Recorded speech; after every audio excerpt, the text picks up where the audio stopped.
괜찮았어요? 어려움 없으셨나요? 저는 어제 좀 위험한 경험을 2번을 했습니다. 어제 집에 가다가 비가 갑자기 쏟아지는 거예요. 어제 제가 들어가는 길에 비가 갑자기 쏟아졌는데 어떤 일이 있었냐면 시동이 꺼진 거야, 차가. 걱정 마세요. 살아서 왔잖아요. 근데 진짜 놀랬어. 근데 이게 제가 가지고 있는 차가 가지고 있는 결함 중에 하나예요. 이거는 못 고친대요. 비가 안 오기를 기대하는 것밖에 방법이 없어요. 아무튼 우리가 이런저런 비로 인해서 우리가 이런 크고 작은 피해들이 있는데 우리 비로 인해서 고통받고 계시는 분들을 위해서도 우리 함께 기도하는 우리 피턴이 되었으면 좋겠습니다. 제가 TV를 참 좋아해요.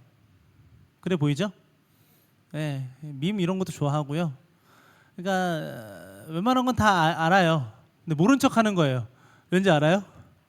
너무 안다 그러면 이 사람은 도대체 뭐 하는 사람인가라는 생각을 할까봐 모른 척하는 일들이 많아요. 알면서도. 호호. 아니, 주문 다 자는 줄 알고.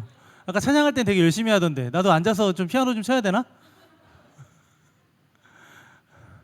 자, TV를 보다가 재방송을 보게 됐는데 유퀴즈 재방송을 봤어요.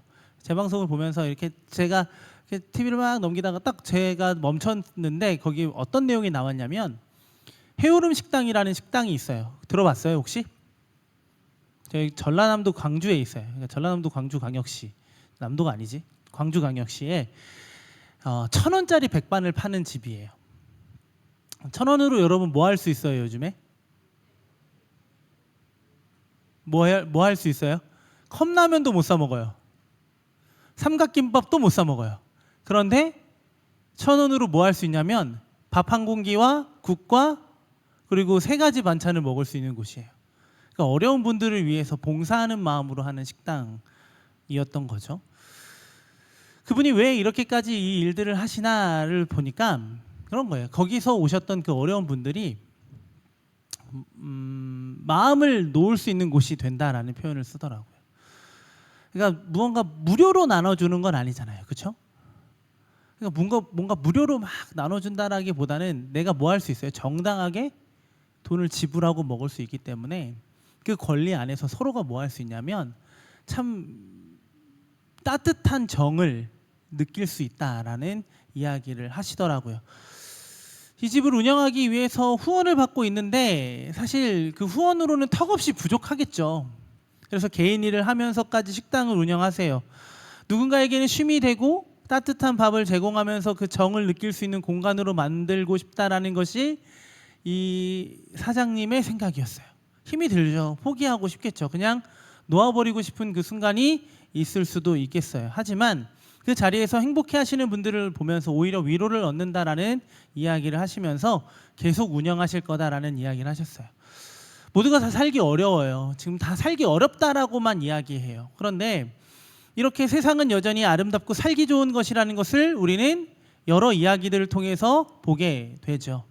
사실 이런 일들을 찾아보기 힘든 것은 우리가 살고 있는 이 땅의 안타까움입니다. 누군가를 돕고 누군가를 위해서 살아가는 것이 당연한 것이다라고 여기면서 그 삶을 살아가는 것이 어려운 것, 이것이 너무 안타까운 거예요.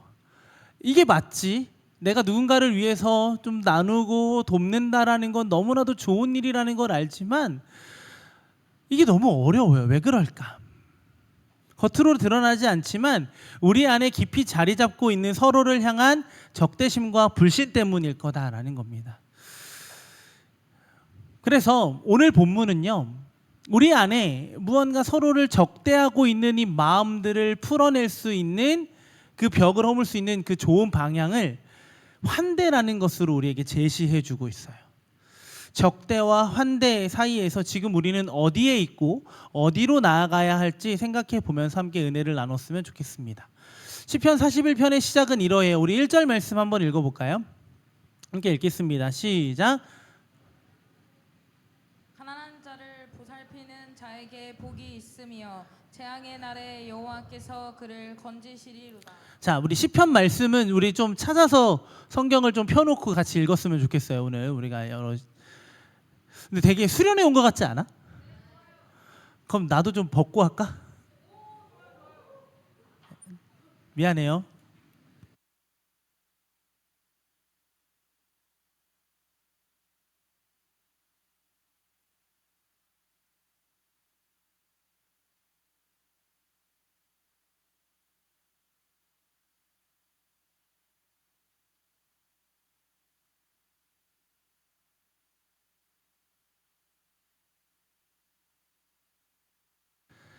가난한 자를 보살피는 것에 무엇이 있대요?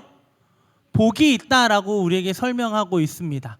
가난한 자를 돌보는 것은 당연한 삶이라고 여길 수 있어요. 원문에 보면 이 보살핌이라는 단어는 구체적으로 이렇게 되는 거예요. 가까이에서 바라보고 바라보는 이에게 열중하고 그를 이해하고 잘 알아간다라는 뜻을 가지고 있어요.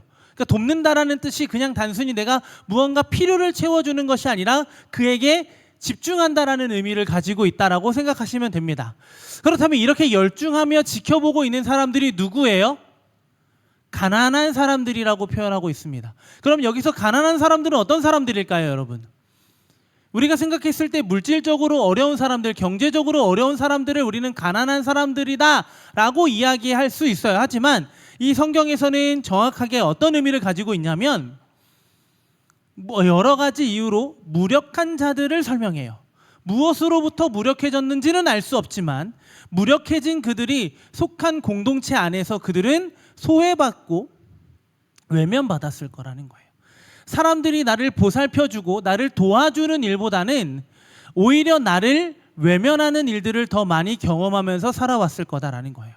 그러니 환대를 경험하기보다는 적대감으로 가득한 시선을 받으며 살아왔을 거다라는 겁니다. 하지만 오늘 시인은 그 무력해진 그들 위에 서 있는 것이 아니라 그들의 입장에서 그들보다 더 낮은 데로 나아가 그들을 이해하고 그들에게 집중하고 공감하며 살아가는 내 삶이 뭐가 있다요? 복이다라고 이야기를 하는 거예요. 여기서 말하는 복은요, 행복하다라는 거예요. 내가 지금 가난한 자를 보살피고 있는 그 삶이 어떤 삶이래요, 여러분? 행복하대요. 많은 사람들이 그 무력해진 이들을 외면하고 있는 그때에 어떤 삶이요? 그들을 품어내고 그들과 함께하는 삶을 살아가는 그 은혜가 어떻다라고 이야기하는 거예요. 나는 너무 행복하다라고 설명하고 있어요. 여러분이 이것에 대해서 이해할 수 있나요? 여러분들도 이것을 살아갈 수 있을까요? 그런데 이것은 누구를 통해서 알 수 있냐면 빌립보서에 보면 예수님을 통해서 알 수 있어요. 우리 빌립보서 2장 6절 말씀 좀 볼까요? 함께 읽겠습니다. 시작. 그는 근본 하나님의 본체시나 하나님과 동등됨을 취할 것으로 여기지 아니하시고 라고 말씀하고 있어요. 하나님과 동등됨을 취할 것을 거부하신 예수님, 그 예수님은 이 땅에 오셔서 우리를 환대해 주심으로 인해서 무엇 하신 분일까요? 행복하신 분이다라는 겁니다. 가난한 우리와 함께 하셔서 우리와 같은 모습으로 이 땅에 오신 예수님, 그는 하나님으로서 취해야 되는 그 모든 영광을 거부하시고 스스로 가난한 자가 되셨고 가난한 이들과 함께 가난한 우리와 함께 하셨기 때문에 예수님의 삶은 무엇이다라고 표현하냐면 스스로 행복했다라고 예수님이 말씀하고 계신다라는 겁니다. 그런 예수님을 따라가 살아가는 우리도 뭐 해야 될까요? 행복해야 돼요. 어떤 삶을 통해서 행복해야 될까요? 내가 더 많은 것들을 누리면서 행복해야 될까요? 아니요. 내가 가지고 있는 것을 통해 누군가에게 나눠주고 무력해진 그들과 함께하는 그 삶을 통해 우리가 무엇을 누려야 된다라는 겁니까? 행복함을 누릴 수 있어야 된다라는 겁니다.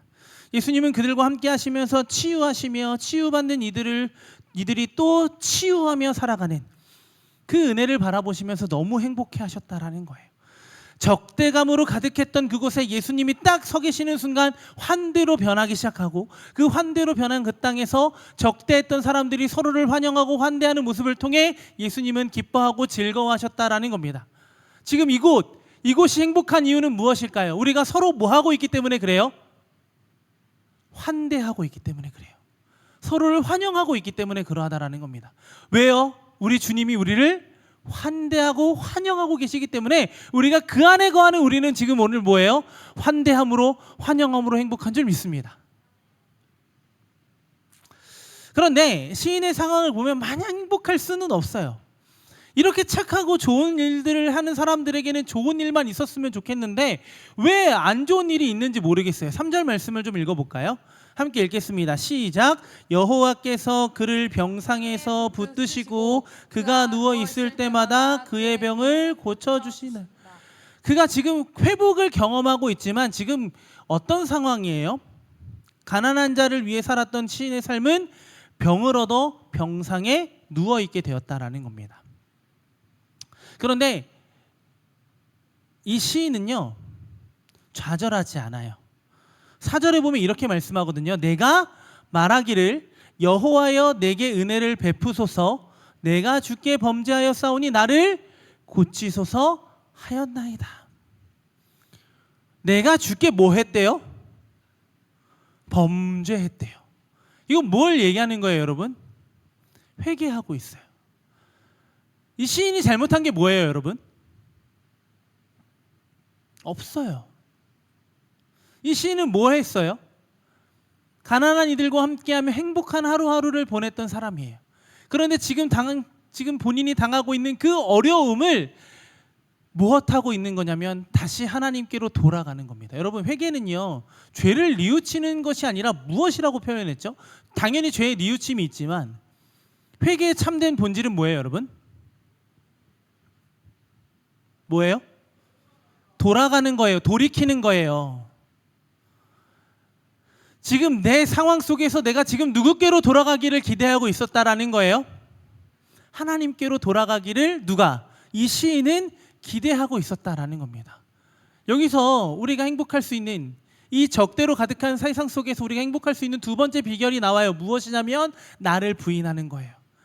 만약 이 억울한 마음, 하나님, 제가 가난한 이들과 함께하면서 고통당하고 고난당하는 일밖에 없다면 제가 왜 하나님을 따라서 왜 그 삶을 살아가야 합니까? 라고 물어야겠지만 이 사람은 그러지 않았어요. 왜요? 지금 본인의 삶은 누가 허락하신 삶이기 때문에 그래요? 그가 스스로 만들어낸 삶이 아니라 하나님께서 은혜를 베풀어 주셨기 때문에 그 일들을 감당하며 살아갈 수 있게 되었다라는 것을 스스로 고백하고 있었다라는 겁니다. 내가 가난한 자와 함께하는 그 삶은요, 내가 잘났기 때문에 함께하는 것이 아니라 하나님께서 내게 은혜를 주신 결과라는 거예요. 그 결과대로 살지 못한 나였기 때문에 다시 뭐 하기를 원하는 거예요?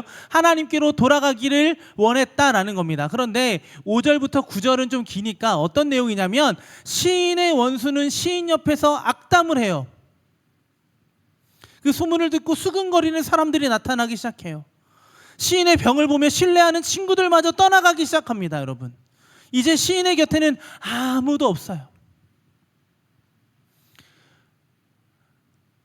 그런데 이 시인과 가까이 있었던 사람들은 누구였어요, 여러분? 그 어디에서도 환영받지 못했던 사람들이에요. 그 어디에서도 환대받지 못했던 사람들이 그 시인을 통해 참된 환영과 환대를 받아서 회복되니까 어떤 일을 저질러요? 그를 떠나게 돼요.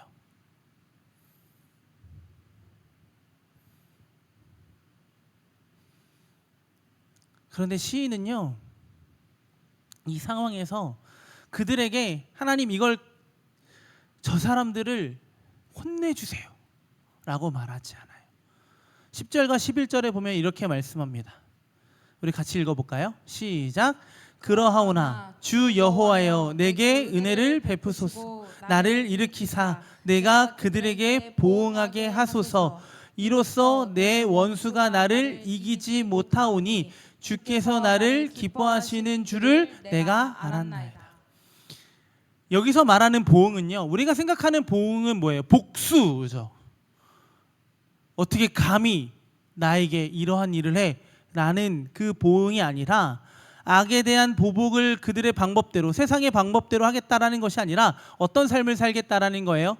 이전과 같은 삶을 살아가겠다라는 거예요. 이전의 같은 삶은 뭐예요? 주님의 은혜로 그들을 계속 모하겠다라는 거예요, 여러분. 환영하고 환대하겠다라는 거예요. 가능한 일인가요? 여러분들이라면 가능한 건가요? 저는 안 돼요. 저는 여전히 갑자기 끼어드는 차가 나타나면 제 입에서는 선한 말이 나오지 않아요. 야이 까지만 해요. 잘 참았죠? 이 잘 참을 수 있는 비결이 뭘까요, 여러분? 은혜입니다, 은혜. 뭔 소리야? 아이씨도 하지 말아야지 그럼. 여전히 우리는 악을 악으로 갚고 있고 선을 선으로 갚지 않는 모습을 볼 때가 있어요. 정확히 어떻게 하겠다라는 말은 나오지 않지만 하나님의 기쁨을 위해 하겠다라고 고백한 것으로 보았을 때 가난한 자와 함께했던 그 행복했던 그 삶을 계속해서 살아가겠다라고 이 시인은 고백하고 있었던 겁니다. 이렇게 고백할 수 있었던 이유는 그의 삶이 그의 것이 아니라는 것을 인정했기 때문에 그러하다라는 거예요. 내가 환영하고 내가 환대하고 많은 사람들과 함께 기쁨을 누리고 행복했던 그 삶은 다 하나님의 은혜의 결과이지 내가 했던 내 삶의 결과가 아니라는 것을 이 시인은 분명히 알고 있었다라는 거예요. 여러분들의 삶은 하나님의 은혜의 결과인 줄 믿습니다. 하나님의 은혜의 결과인 줄 믿습니다. 그러면 여러분들의 삶이 여러분들의 것인가요? 하나님의 것인가요? 하나님의 것인 줄 믿습니다. 그럼 우리는 이 세상을 이 땅의 방법대로 살아가야 할까요? 하나님의 방법대로 살아가야 할까요? 하나님의 방법대로 살아가야 하는 줄 믿습니다. 그렇게 살아갈 때 우리는 영원히 행복할 줄 믿습니다. 우리는 영원히 환대하며 환영하며 예수님 닮은 모습으로 이 땅을 살아가게 될 줄 믿습니다. 그렇게 살아가기를 기대하시나요, 여러분? 그래서 우리는 이 예수님을 봐야 돼요. 빌립보서 2장 7절과 8절에 보면 예수님에 대해 바울이 이렇게 얘기하고 있거든요. 함께 읽어볼까요? 시작. 오히려 자기를 비워 종의 형체를 가지사 사람들과 같이 되셨고 사람의 모양으로 나타나사 자기를 낮추시고 죽기까지 복종하셨으니 곧 십자가에 죽으심이라. 제가 읽어드렸어요. 이거 PPT 안 넘겨주셔도 될 것 같아요. 글자가 안 맞는 것 같아. 더 취하고 더 채우고 더 가지려 하는 세상의 가치와 원리가 아니라 십자가를 통해 자신을 비워내셨고 예수님도 뭐 하셨어요? 자신을 부인하셨어요. 하나님이심에도 불구하고 예수님은 뭐 하셨어요? 자신을 철저하게 부인하시고 비워내셨다라는 겁니다. 그 참된 환대를 전하기 위해 오신 예수님을 향해 원수는 비방하고 그렇게 사랑했던 무리와 제자들은 등을 돌렸고 그렇게 예수님은 십자가에 달려 죽으셨습니다. 그리고 그 죽음에 머무르지 않고 부활하셔서 여전히 가난한 우리에게 다시 찾아오시고 비방하고 비난하고 떠나고 또 떠났던 우리를 찾아오셔서 우리에게 무엇을 허락해 주시냐면 그가 이루실 영원한 나라를 보여주시고 계신다라는 겁니다. 이게 여러분 진짜 환영이고 환대라는 거예요. 아, 반갑습니다. 여러분 만나서 반가워요. 즐거워요. 이게 환영과 환대가 아니라 우리가 진짜 환영하고 환대하는 그 삶은 우리를 통해 무엇이 드러나야 되는 겁니까? 영원한 하나님 나라가 드러나야 하는 줄 믿습니다. 그 영원한 하나님 나라를 드러내기 위해서 우리에게 필요한 삶은 뭐예요? 철저하게 우리를 부인하는 삶이다라는 겁니다. 그렇기에 이제 우리에게 주어진 삶에서 예수님이 행하신 능력과 기적의 마음을 두는 그것이 아니라 여러 모양으로 나타나는 그 가난한 자들을 돌보시고 언제나 자신을 따르는 무리를 환대하셨던 그 예수님의 삶에 집중하고 따르는 우리가 되었으면 좋겠어요. 우리가 예수님을 볼 때 우리는 예수님을 통해서 무언가를 얻기 위해 예수님을 따라요. 아니요, 우리는 예수님을 살아내기 위하여 예수님을 따르는 줄 믿습니다. 여러분, 우리는요 예수님을 통해서 무언가를 얻기 위해서 사는 게 아니라요 예수님을 살아내기 위하여 예수님을 따르는 거예요.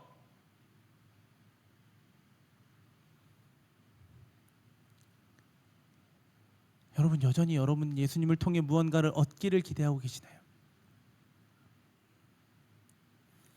얻어야죠. 받아야 돼요. 왜요? 살아내기 위해서예요. 누구를요? 우리에게 은혜를 주시는 그 예수님을 살아내기 위해서라는 거예요. 물론 우리가 이렇게 살아간다고 해서 예수님을 따라 살아간다고 해서 세상은 달라지지 않아요. 우리는 똑같은 세상을 마주하면서 살아가게 될 겁니다. 그런데 우리는 우리를 품어내신 그 넉넉한 예수님의 마음을 우리에게 허락되었다라는 사실을 잊지 말아야 합니다. 그렇게 세 번째, 이 가난한 가운데 우리가 이 세상을 환대할 수 있는 것은요, 주님의 넉넉한 마음으로 살아가는 삶입니다. 여전히 세상의 가치는요, 이러한 삶을 살아가는 우리를 향해 미련하다라고 말할지 모릅니다. 하지만 세상이 무엇을 말하든지 그 소리에 귀를 기울이지 말고 주님을 알지 못해 비난하고 있는 가난한 이들을 품고 사랑하신 그 하나님, 그 예수님의 그 음성에 귀를 기울일 수 있는 우리가 되었으면 좋겠어요. 우리도 알지 못해 이 땅에 오신 예수님을 외면했고요, 십자가에 예수님을 못 박았고요, 예수님을 죽였어요. 우리가요. 그들이 아니라 우리가 그랬다라는 거예요. 그런데 예수님은요, 그런 우리를 향해 다시 오셨어요. 그리고 다시 오실 거래요. 뭐 하시기 위해서예요? 이 세상에서 환영받지 못하고 적대로 가득한 이 세상 속에 힘들어하고 있는 우리에게 참된 환대와 참된 하나님 나라를 허락하시기 위하여 예수님은 이 땅에 오실 거다라는 거예요. 세상이 우리를 향해 적대의 칼날을 내민다면 우리는 어떻게 반응해야 될까요? 우리도 똑같이 그들과 같은 방법으로 그들을 대해야 할까요? 그래야 할 만할까요? 그래야만 속이 시원하시겠어요, 여러분? 그러면 그렇게 하세요.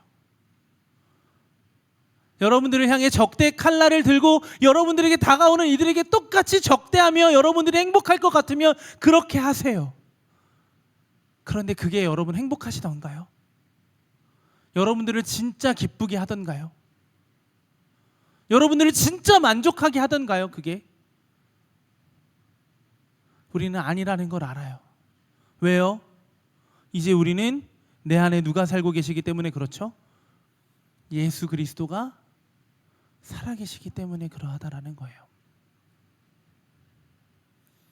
누구도 믿을 수 없어 서로를 향한 적대로 가득한 지금의 시간을 살아가는 우리가 우리를 사랑하신 그리스도의 사랑으로 이 세상을 살아가는 우리가 되기를 소망합니다. 미련하고 어리석어요. 이거는요, 여러분 아무나 살 수 있는 삶이 아닙니다.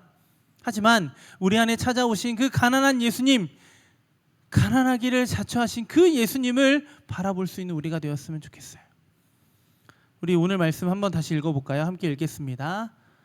12절 13절 말씀이에요. 읽겠습니다. 시작. 주께서 나를 온전한 중에 붙드시고 영원히 주 앞에 세우시나이다. 이스라엘의 하나님 여호와를 영원부터 영원까지 송축할지로다. 아멘. 아멘. 이 시인의 고백은요, 뭐 하겠다라는 거예요. 계속해서 그 삶을 살아가겠다. 어떤 삶이요? 1절에서 고백한 대로 가난한 자와 함께하는 행복을 누리며 살겠다라고 고백하고 있는 거예요. 왜요? 그 삶을 누가 허락하셨기 때문입니까? 하나님께서 허락하셨기 때문입니다. 그래서 그 시인은 이 삶을 살아가는 것을 무엇이라고 고백합니까? 행복하다라고 고백합니다. 여러분들도 그 삶을 살아가며 행복한 여러분들의 삶이 되었으면 좋겠습니다. 예수님의 구체적인 모습으로 좀 적용을 좀 한번 해보려고 해요. 누가복음에 보면요, 누가복음 14장 1절부터 6절 말씀에 보면 예수님은 한 식사의 자리에 초대를 받으십니다. 그날은 안식일이었고 예수님은 그 식사의 자리에 초대받았는데, 여러분 그 당시에 식사 자리는요, 누구와 함께 하는 거냐면 나와 격이 맞는 사람들이 식사의 자리에 초대를 받았어요. 예수님을 식사의 자리로 초대한 사람은요, 그 당시에 유력했던 바리새인이었습니다. 그러면 그 밥 먹는 자리에 누가 함께 하고 있었을까요? 그 식사의 자리에 누가 함께 하고 있었을까요? 유력한 바리새인들이 함께 하고 있었을 겁니다. 그런데 그곳에 어울리지 않았던 두 사람이 나와요. 한 사람은 누굴까요? 방금 제가 얘기한 예수님이고요. 한 명은 누구냐면 수종병 든 한 사람이 그곳에 있었다라고 이야기를 합니다. 수종병은요, 정확한 병명이 있는 게 아니라 몸이 계속 붓는 병을 이야기한다라고 이야기해요. 당시에요, 여러분, 당시의 세계관에서 병이 있다는 것은요, 저주받은 사람을 의미합니다. 저주받은 사람이 경건하고 거룩한 바리새인과 같이 겸상할 수 있었을까요? 있어요, 없어요? 없었을 거다라는 겁니다. 왜요? 그들에게는 목숨보다 중요했던 것이 정결법이고, 목숨보다 중요했던 것이 그들에게 주어진 명예이고, 그들에게 신분이에요. 그들에겐 그게 너무 중요했거든요. 그런데 그곳에 수종병 걸린 한 사람이 있었다라는 건 어떤 의미를 이야기할까요, 여러분? 뭘 의미할까요? 그곳에 누가 계셨다 그랬죠? 예수님이 계셨어요. 그날은 어떤 날이었죠? 안식일이에요. 안식일에 예수님이 병을 고치는지 병을 고치지 않는지 보려고 그 사람을 불러온 거예요. 너무 잔인하지 않나요? 모두가 각자의 격에 맞는 사람들과 함께하는 식사의 자리에서 불편하게 한쪽 구석에서 몸이 불편한 상태로 그들을 바라보고 있었던 한 사람. 그 한 사람에게 누가 주목하시냐면 예수님이 주목하신다라는 거예요.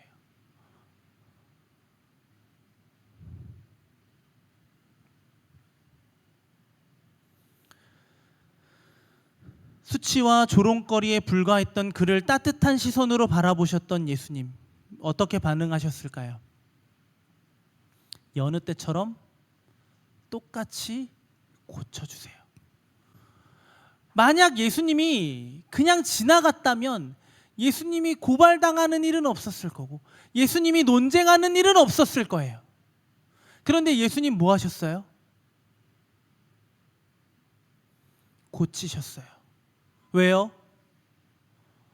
그로 인해 당신이 당하게 될 그 어려움보다 지금 그 가난한 자, 그곳에 어울리지 않는 그 한 사람, 그 사람을 살리는 일이 이 땅에 오신 예수님께서 행하셨던 일이었기 때문에 그러했다라는 거예요. 예수님은 언제나 환영하셨어요. 배고픈 이에게는 떡을 주셨고요, 목마른 자에게는 물을 주셨고요, 그리고 병들어 아파하는 자들을 치유하셨고요, 외로운 자들에게는 친구가 되어주셨습니다. 여러분, 이건 예수님이니까 가능한 일이라고 생각하죠. 물론 예수님이니까 가능한 거예요. 그런데 우리는 이제 내가 사는 것이 아니라 내 안에 예수 그리스도가 살아갑니다 라고 고백하는 삶을 살아가는 사람들이에요. 우리는 그렇게 우리가 행하는 것이 아니라 가난한 우리를 품으시고 환대하신 예수님께 나아가는 우리가 되었으면 좋겠습니다. 우리의 주인이신 그리스도께서는 자신을 내어주어 사랑 없는 세상에 참된 사랑을 회복하셨습니다. 그 사랑과 그 은혜로 우리를 부르신 모든 삶의 자리에서 그리스도를 주인으로 모시고 살아가는 우리의 삶은 이제 어떤 삶이에요? 환영하고 환대하는 삶을 살아가게 되었다라는 겁니다. 이 세상은요, 적대와 환대가 뒤엉켜져 있어요. 그 영어 단어 있는데 좀 띄워줄래요? 여러분, 적대라는 단어가 환대라는 단어 안에 스며들어 있어요. 보여요? 제가 굳이 읽어드리지는 않을게요. 굳이 뭐 제가 이걸 읽는데 여러분 다 읽을 수 있잖아요. 그렇죠? 가능하잖아. 근데 적대라는 말이 어디에 들어가 있어요? 환대 안에 들어가 있어요. 여러분, 환대는요, 적대를 품어낼 수 있는 유일한 방법이에요. 예수님이 힘이 없어서 가난한 자들과 함께 하신 게 아니잖아요. 예수님이 능력이 없어서 그들과 같은 모습으로 그들과 같이 싸우시지 못한 것이 아니잖아요. 예수님은 힘이 있고 능력이 있고 지혜가 있고 모든 것을 가지신 분임에도 불구하고 어떤 방법을 택하신 거예요? 그들이 택하지 않은 방법을 택하셨어요. 왜요?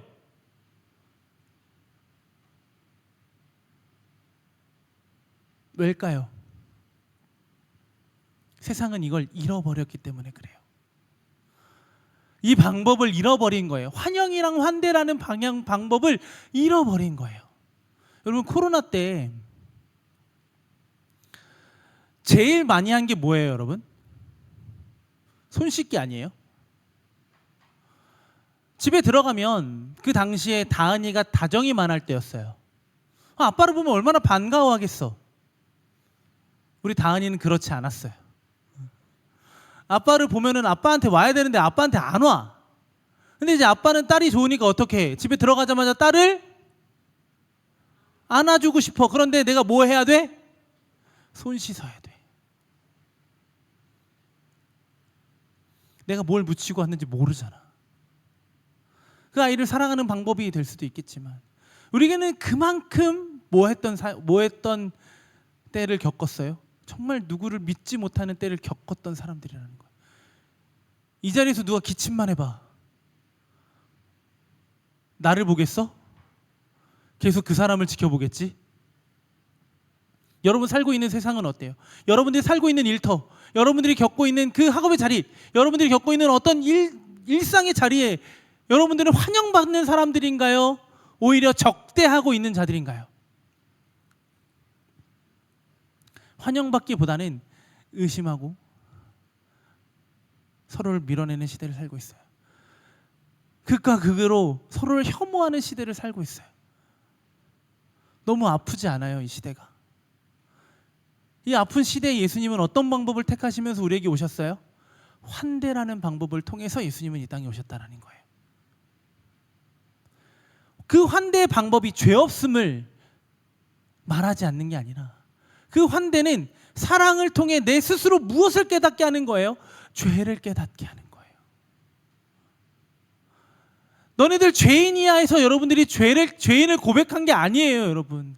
하나님이 여러분들을 사랑하십니다 라는 그 말에 여러분들이 그 죄를 고백하게 되었다라는 거예요. 하나님은 변함없이 여러분들을 사랑하십니다. 하나님은 변함없이 우리를 환영하실 겁니다.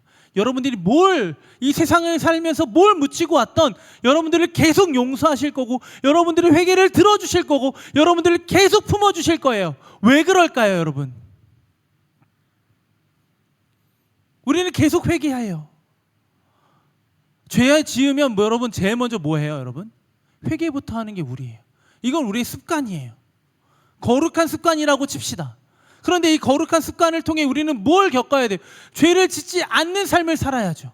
그런데 여러분, 죄를 짓지 않는 삶보다 무엇을 더 따르기를 원하냐면 하나님 예수님을 닮아가는 그 삶을 살아가기를 기대합니다. 저는 여러분, 그냥 단순히 오늘 죄를 안 지었어가 아니라 예수님을 살아내는 여러분들의 삶이 되었으면 좋겠어요. 그 예수님을 살아내는 그 삶의 방법 중에 하나가 무엇입니까? 환영하고 환대하는 삶이라는 거예요. 우리 옆에 계시는 분들과 우리가 왜 서로 축복할까요? 매일매일 매주 만날 때마다 사랑합니다, 축복합니다를 왜 외칠까요? 그냥 할 거 없으니까 하는 것처럼 보이죠? 예, 맞아요. 그런데 할 거 없지만 왜 우리가 서로를 환영하고 축복하고 사랑합니다라고 고백하나요, 여러분? 예수님이 아무것도 아닌 우리를 사랑하시고 환영하고 축복하시고 위로하시고 회복하시고 치유하셨기 때문에 그러하다라는 거예요. 그러니 우리도 그 삶을 살아갈 수 있게 되었음을 잊지 않는 우리가 되었으면 좋겠습니다. 여러분, 우리는 가난한 자와 함께한 그 시인의 삶을 살기 이전에 우리는 이미 이전에 어떤 삶을 살았던 사람들이에요? 가난한 사람들의 삶을 살았던 사람들이에요. 여러분들이 특별하다라고 생각하지 마세요. 여러분, 우리도 다 똑같이, 저와 여러분들을 포함한 우리 모두는 다 무력해졌던 가난한 사람들이었어요. 누군가가 우리를 환영해주지 않으면, 누군가가 우리를 품어주지 않으면, 누군가가 우리를 사랑해주지 않으면 아무것도 아닌 존재가 바로 우리였다라고요.